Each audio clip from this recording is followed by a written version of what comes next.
ہارون الرشید بہت عظمت و شان کا خلیفہ گزرا۔ شہزادگی کے زمانہ میں روم پر لشکر کشی کی اور پے در پہ فتحین کرتا ہوا خلیج قسطنطینیہ تک پہنچ گیا۔ سریر خلافت پر بیٹھا تو اسلام کے ملکی حدود اس قدر وسیع کر دیے کہ دولت عباسیہ میں کبھی نہیں ہوئے تھے۔ کیسر روم نے چند بار خراج دینے سے انکار کیا مگر اس نے ہر بار شکست دی۔ اس کے زمانہ میں تمام اہل کمال دربار میں کھنچائے اور آستانہ خلافت علوم و فنون کا مرکز بن گیا۔ اسی خلیفہ کا بیٹا مامون ربیع الاول 107 ہجری میں پیدا ہوا۔ اس کی ولادت کی رات بھی عجیب رات تھی جس میں ایک خلیفہ ہادی نے وفات پائی، دوسرا ہارون الرشید تخت نشین ہوا اور تیسرا مامون عالم وجود میں آیا۔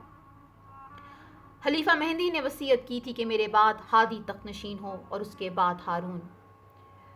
ہادی نے بدنیتی سے ہارون کو محروم کرنا چاہا اور چونکہ ہارون خانہ جنگیوں سے ہمیشہ پرہیز کرتا تھا اس لیے ممکن تھا کہ ہادی اپنے خود غرضانہ ارادہ میں کامیاب ہو جاتا، لیکن موت نے دفتن اس کی تمام امیدوں کو خاک میں ملا دیا۔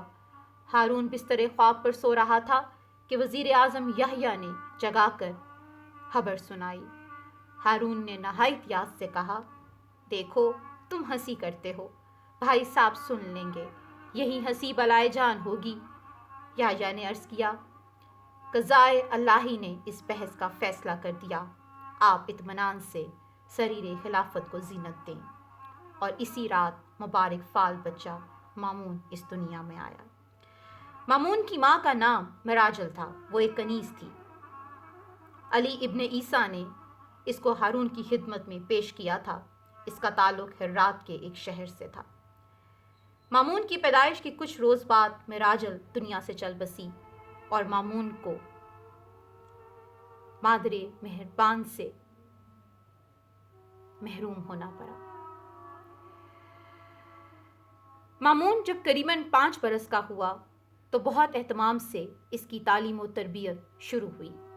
مامون کا سن ہی کیا تھا مگر تباہی اور فطانت کے جوہر ابھی سے چمک رہے تھے۔ قصائی کی تعلیم کا طریقہ یہ تھا کہ مامون کو کچھ پڑھنے کو کہتا اور خود چپ کیا بیٹھا رہتا۔ مامون کہیں کچھ غلط کہہ جاتا تو فوراً قصائی کی نگاہ اٹھ جاتی۔ اتنے اشارے سے مامون متنوع ہو جاتا اور عبارت کو صحیح کر لیتا۔ ایک دن وہ سورہ صف کا سبق پڑھ رہا تھا۔ قصائی حسب عادت سر جھکائے سن رہا تھا۔ جب مامون اس آیت پر پہنچا، اے ایمان والوں، وہ بات کیوں کہتے ہو جو کرتے نہیں، تو بے اختیار قصائی کی نظر اٹھ گئی۔ مامون نے خیال کیا کہ میں نے شاید آیت کے کہنے میں کچھ غلطی کی ہے، مگر جب پھر مکرر کہا گیا تو اس نے پھر سے دہرایا۔ جب قصائی چلا گیا تو مامون ہارون کی خدمت میں حاضر ہوا اور عرض کی کہ اگر حضور نے قصائی کو کچھ دینے کے لیے کہا تو ایفائے عہد فرمائیے۔ ہارون نے کہا، ہاں، اس نے قاریوں کے لیے کچھ وظیفہ مقرر کرنے کی درخواست کی تھی جس کو میں نے منظور بھی کیا تھا، کیا اس نے تم سے کچھ تذکرہ کیا؟ مامون نے کہا، نہیں۔ ہارون نے پوچھا، پھر تم کیوں کر پوچھ رہے ہو؟ مامون نے اس وقت کا ماجرا عرض کیا اور کہا کہ خاص اس آیت پر قصائی کا دفتن چونک جانا بے وجہ نہیں ہو سکتا۔